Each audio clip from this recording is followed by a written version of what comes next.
Mahuva town વિસ્તારમાંથી 63,70,320નો દારૂ, beer સહિતનો મુદ્દામાલ ઝડપી પાડતી ભાવનગર લોકલ ક્રાઇમ બ્રાન્ચ તારીખ 18/12/2025ના સવારના 5 કલાકે મહુવા ટાઉન પોલીસ મથકેથી જાણવા મળતી માહિતી મુજબ વાત કરીએ તો ભાવનગર લોકલ ક્રાઇમ બ્રાન્ચના માણસો પેટ્રોલિંગમાં હતા તે દરમિયાન ચોક્કસ બાતમીના આધારે 63,70,720નો મુદ્દામાલ દારૂ, બિયર સહિતનો ભાવનગર લોકલ ક્રાઇમ બ્રાન્ચે ઝડપી પાડેલ છે.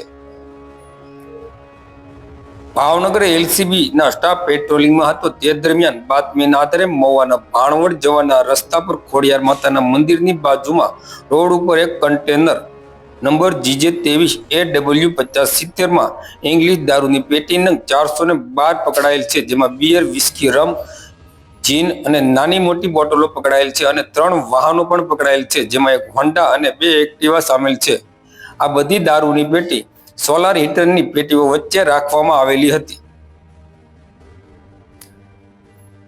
આ કામગીરીમાં પોલીસ ઇન્સ્પેક્ટર શ્રી AR વાળાના માર્ગદર્શન હેઠળ police sub inspector Shri VC Jadeja, સ્ટાફના ભરતસિંહ ડોડિયા, અરવિંદભાઈ બારિયા, તરુણભાઈ નાંદવા, પ્રવીણભાઈ ગળસર અને ગંભીરભાઈ પરમાર સહિતના જોડાયા હતા.